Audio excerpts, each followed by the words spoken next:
We're going to start Brassicas Indoors. I'll show you some of the tips that I use to get a successful indoor stand before taking them outside. If you're new to our channel, don't forget to hit the subscribe button.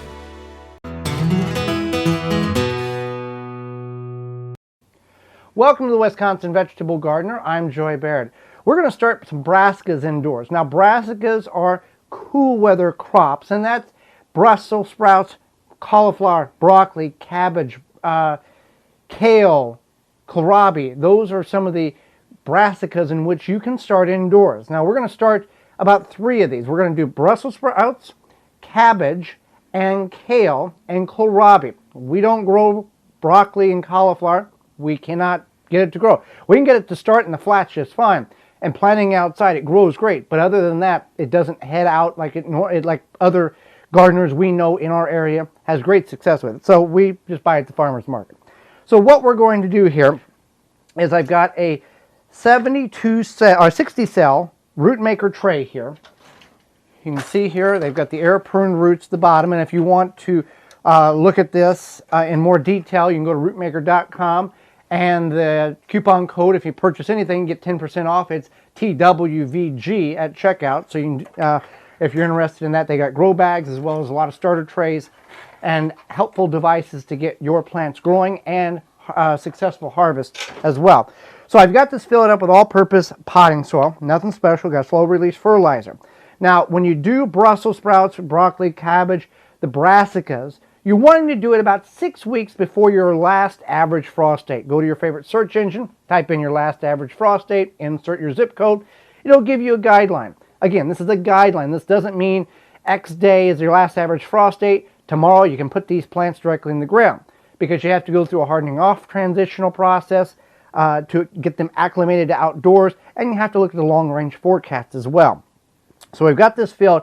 Now, a trick in which you can do, now we could fill this, top it off, press it down, and we have done that, and you could just punch your finger in there and put the seed in there. However, if you have an identical tray of what you're planting in, you can take and set it on top, one, to make sure the soil or the potting mix gets evenly compressed inside there. We're not talking clay and it can't grow, but you want to get the air pockets out of it so the plant can grow and develop the roots correctly.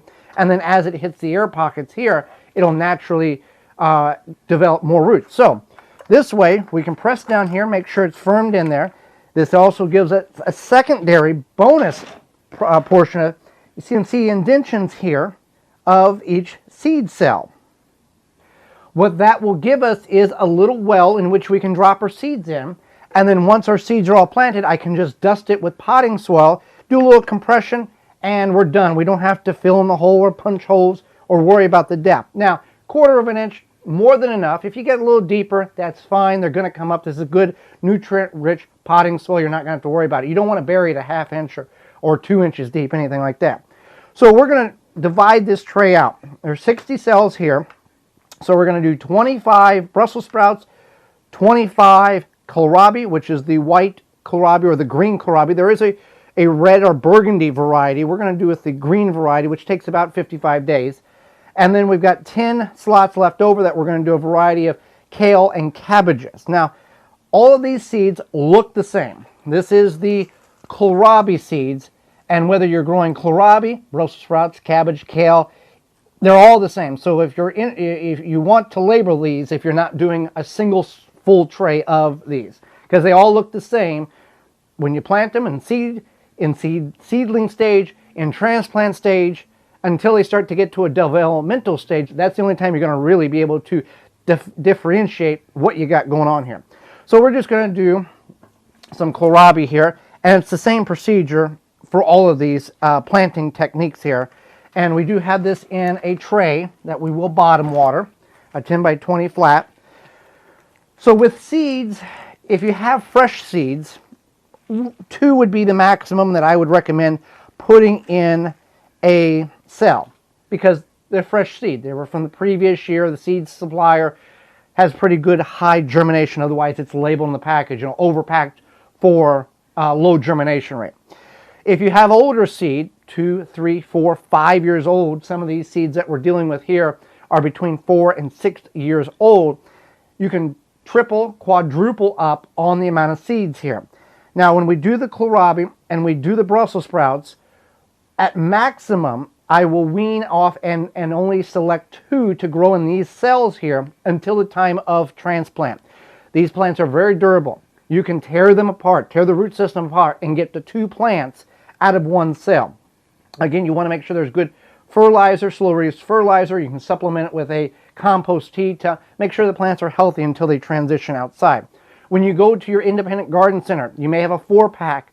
You want to look for those 4-packs or those 6-packs, those cells that have 2 plants in them. So instead of getting 4 plants, you're getting 6 plants or 5 plants. And sometimes, not telling you to do this, but if you see 2 4-packs and they each have an extra plant in 1 cell, so each cell has 2, move the one over to the other cell and maneuver the plants around. So instead of the 4 cell having 4 plants, now you have 4 cells that has 6 plants. So just a little tip there if you're going to go buy seeds starts. So all we're going to do here, these are old Kohlrabi seeds, and I'm just going to take, I got 4 or 5 there, and I'm just going to drop them in there. Over planting this, and then we'll wean this down. I will take scissors and physically cut until I have 2 plants left in each cell. And this will take, these will germinate in about 7 to 10 days, warm grow room house temperatures of 68, 72 degrees. So we're just going to put a bunch in these cells here. I'll finish this row out.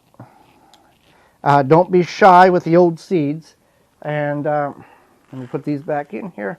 So now this cell is done. We just use window blinds, the plastic ones, to put in our slots there. And all I will do is just add a little extra soil there, push it on top of the cell that we have gotten done, and give a good compression there, and that's it. That's how easy it is to plant all of your brassicas. And then once we get this completely done, what we will do is come back and I'll show you a trick on how to keep this tray moist for a long period of time with something you have already in your kitchen. Alright, so I've got them all planted. Now the trick to keeping the moisture in is using paper towels. Now, just normal paper towels, whatever you have available there. I will admit that if you were doing multiple varieties, as I have here, it would be much more difficult to get this to lay flat, and you have to cut all the pieces. But if you're doing flats like we are, or rows of specific varieties, then it's very easy. So what happens here is you can bottom water and let the water wick up. That's when you fill the bottom of the tray, and over the course of an hour it will gradually wick itself up through natural progressions. And then if there is more water laying in the tray, you want to drain that out. If it's dry, add some more water until the cells are completely saturated. If you do not drain that off, it sets in there and it actually can cause problems, and it's like a bog. It's going to begin to rot the seeds because there's no drying capabilities, because it's just saturated like a heavy wet sponge. So we got this laid out. All we're going to do is just take water. We've got some compost tea here, and we're just going to water the paper towel and to hold it in place. This also, if you don't want to bottom water, this also is a great way to distribute the water evenly and not have to worry about blowing the seeds out of the cells in which you have just planted. So we've got this hydrated there. Now the comment has been made, well, this develops mold. Not necessarily, not in the instances that we have found, because we're in a home environment, 68, 72 degrees. We don't have that mugginess like you might have in a bathroom.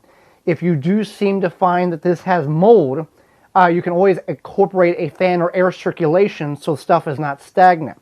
Now after about a couple of hours or a half a day, the paper towel will dry out, but it will create like a crust. And these are the eggplants that we did a couple of weeks ago.